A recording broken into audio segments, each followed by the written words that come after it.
You know that feeling, right? It's the middle of the night, you should be sound asleep, but instead, you're just awake, staring at the ceiling.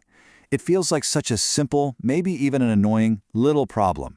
But what if the reason behind it could actually tell you something incredibly deep about who you are? And there it is, the question. Why 3 a.m.? It's so specific, and it happens to so many of us. I'm willing to bet you've probably Googled this exact phrase in the dead of night, just hoping for a simple, straightforward answer. But here's the catch. The answer is anything but simple. In fact, the moment you start looking, you run smack into two completely different, totally contradictory ways of explaining the exact same thing. So let's lay them out. On one side, we have the medical, scientific explanation. And on the other, a much more spiritual interpretation. They're both trying to answer the same question, but they're coming from two completely different worlds. And this really gets to the heart of it. The medical reasoning. That's all about the physical stuff. Your body, your biology, what's going on in your bedroom.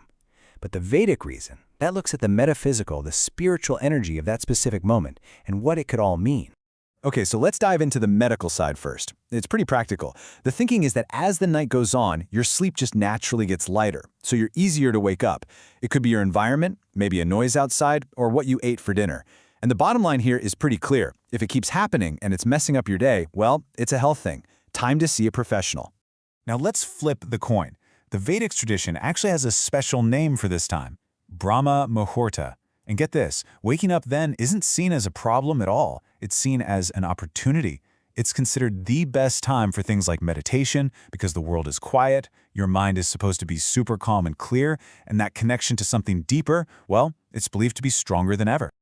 Okay, so we've got two totally different explanations. One says, check your diet and call your doctor. The other says, this is a sacred time, you should meditate. It's a total contradiction. So which one is the right one? And this, right here, is where it all pivots. This is the big twist. This whole thing isn't actually about proving one side right and the other wrong. It's about this idea. The real key isn't in the external evidence. It's about the beliefs you already have inside you. They are the deciding factor. So we're encouraged to flip the question entirely. Instead of asking, why am I waking up? What if we ask, which of these explanations do I naturally lean towards and why? Your gut reaction, that choice, actually reveals your deep underlying beliefs about how the world works.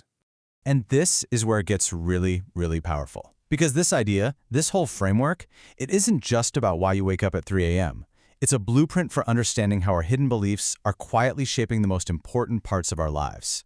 So that 3 a.m. question, it's basically a doorway into a much bigger conversation. We're talking about huge things, like how we raise our kids or how we approach our own personal growth. It's the exact same dynamic at play. These invisible beliefs are in the driver's seat. I mean, just let that sink in for a second. Without even being aware of it, your core beliefs about what success and happiness even are, they're guiding your every decision as a parent.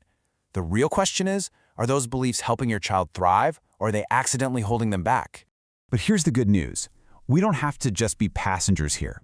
The source material doesn't just point out the issue, it actually gives us a way forward, a structured approach to dig into these beliefs and consciously shape them for a better outcome. In this approach, called Yansha, it lays out a really clear path. Step 1 is all about consciously nurturing that deep bond between a parent and child. From there, you move on to fostering growth for both of you, together, aiming for a life that feels more purposeful. And it all culminates in that third step, unlocking true potential, building things like resilience and mental well-being. And it all begins with just becoming aware of your beliefs. This is the source text we've been unpacking, and it's pretty amazing when you see how it all flows together. It really does start with that super simple universal question about waking up at 3 a.m. and then maps out this whole journey into a deep discussion on our beliefs, our relationships, and our potential. So if there's one thing to take away from all this, it's this. The next time you find yourself awake in the middle of the night, the most powerful question you can ask isn't why is this happening to me? It's what does my answer to that question say about what I believe? It's not about waking up from sleep, it's about waking up to ourselves. And that really just leaves us with one final thought to sit with. Forget about sleep for a second. Forget about parenting. Right now, in your life, what are the quiet, unexamined beliefs that are really running the show? Because taking a closer look at them, well, that might just change everything.